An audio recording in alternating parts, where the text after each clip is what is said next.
Welcome to ચેતુસ kitchen. આજે આપણે બનાવીશું શિયાળા સ્પેશિયલ ગાજરનો હલવો બનાવશું। તો એના માટે આપણે જે લાલ ગાજર બજારમાં આવે છે એ 1 કિલો ગાજર લઈ અને આપણે સરસ ખમણીની અંદર ખમણી લીધા છે। તો અહીંયા 1 કિલો ગાજર આપણે ખમણી લીધા છે। એની સામે આપણે 1 કપ આપણે ખાંડ લીધેલી છે, અડધા કપ જેટલો મિલ્ક પાવડર લીધેલો છે અને અહીંયા આપણે ઘી લીધું છે। જરૂર મુજબ આપણે ઉપયોગ કરશું અને કાજુ બદામની કતરણ લીધી છે ને 10 થી 12 એલચી લઈ અને એને ફોલી અને એનો ભૂકો તૈયાર કરી લીધો છે અને 500 ગ્રામ આપણે અહીંયા દૂધ લીધું છે। એ આપણે ફૂલ ફેટ વાળું દૂધ લીધું છે। અહીંયા આપણે 2 ચમચી જેટલું ઘી ઉમેરશું। ઘીની અંદર આપણે ગાજરને સાતળવાના છે।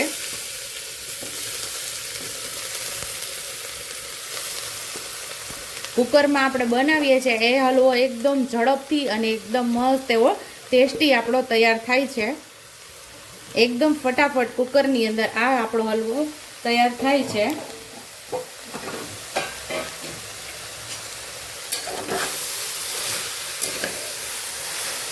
જેમ જેમ સાતળશું એનો કલર બદલાઈ જશે, કેસરી જેવો થતો જશે।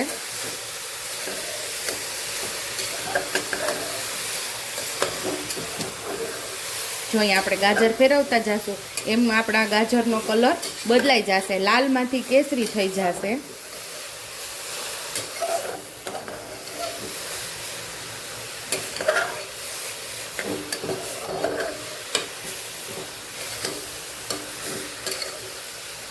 આ ગાજરનો હલવો મારા બાળકોનો ફેવરિટ છે, એટલે દર શિયાળે મારે આ લગભગ જ્યાં સુધી આ ગાજર બજારની અંદર આવે ત્યારે મારા ઘરની અંદર આ ગાજરનો હલવો તો બને જ છે અને હોશે હોશે મારા બાળકો ખાય છે।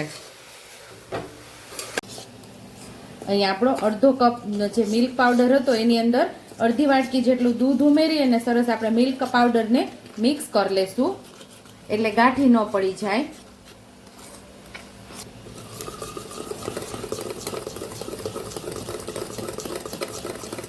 અહીં આપણે મસ્ત એવું મિક્સ કરી લીધું છે, આપણે અંદર ઉમેરવાનું છે। અહીં આપણે માવાનો ઉપયોગ નથી કરતા, એની જગ્યાએ આપણે મિલ્ક પાવડરનો ઉપયોગ કરીએ છીએ। એ મિક્સ કરીને ઉમેરી દેશું અને હલાવી લેશું આપણે એકવાર। આપણા લાલ ગાજર હતા એમાંથી કેસરી થયા અને એમાંથી એ પાછો કલર ચેન્જ થયો છે।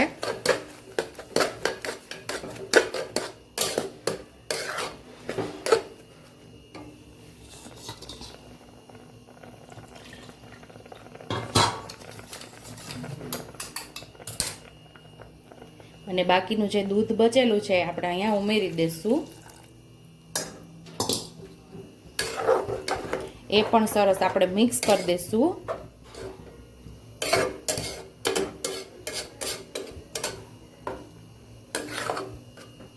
અહીંયા તમે મિક્સ થઈ ગયેલું તો એવું લાગશે કે આ વ્હાઈટ કલર થઈ ગયો છે, એટલે કે સફેદ થઈ ગયું છે એવું લાગશે, પણ એ જેમ જેમ પાકશે એમ પાછો કલર ચેન્જ થઈ જશે। અહીંયા આપણે ખાંડ પણ ઉમેરી દેશું। અહીંયા 1 કપ જેટલી ખાંડ ઉમેરેલી છે। તમારે ઘરમાં કઈ રીતે ગળ્યું ખવાતું હોય એ પ્રમાણે તમારે ઉમેરવાનું છે। આપણે 1 કિલો આપણે ગાજરની સામે 1 કપ ખાંડ ઉમેરેલી છે, બાકી તમારે ચાખી લેવાનું, વધુ ઓછું થતું હોય તો મેનેજ કરી લેવાનું। અહીંયા આપણે એલચી પણ ઉમેરી દેશું।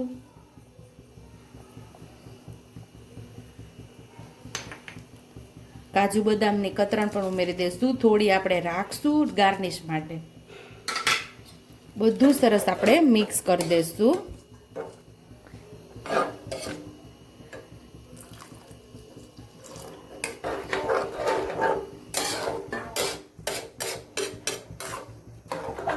અહીંયા આપણે બધું દૂધ ઉમેરી દીધું છે અને આપણે 2 થી 3 સીટી લેવાની છે।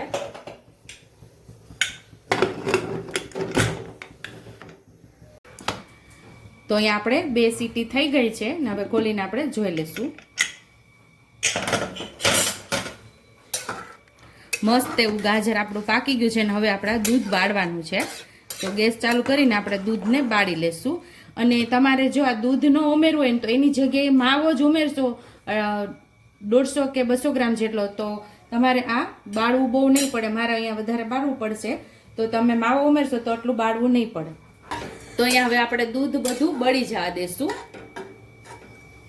તો અહીંયા ઘણું ખરું દૂધ બળી ગયું છે. હવે થોડું અમથું બાકી છે, એ બધું બાળી દે એટલે આપણો હલવો તૈયાર.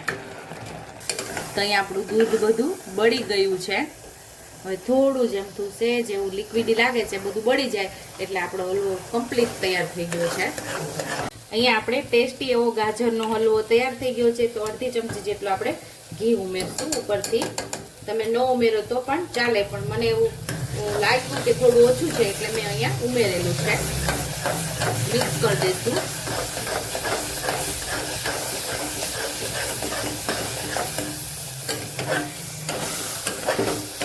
મસ્ત એકદમ ક્રીમી આપણો ગાજરનો હલવો અહીંયા તૈયાર થઈ ગયો છે. તો સર્વિંગ બાઉલમાં હવે આપણે સર્વ કરી લઈશું. તો સુપર ટેસ્ટી એવો આપણો ગાજરનો હલવો તૈયાર છે. ઉપરથી કાજુ બદામની કતરણથી આપણે ગાર્નિશ કરી દેશું. તો તૈયાર છે અહીંયા આપણો ગાજરનો હલવો. જો તમને મારી રેસીપી પસંદ આવી હોય તો મારી રેસીપીને લાઈક કરજો, શેર કરજો, સબસ્ક્રાઇબ કરજો, બેલ આઇકોનને દબાવતા ભૂલતા નહીં અને કમેન્ટ બોક્સમાં કમેન્ટ કરજો કે મારી રેસીપી કેવી લાગી. તો આવજો.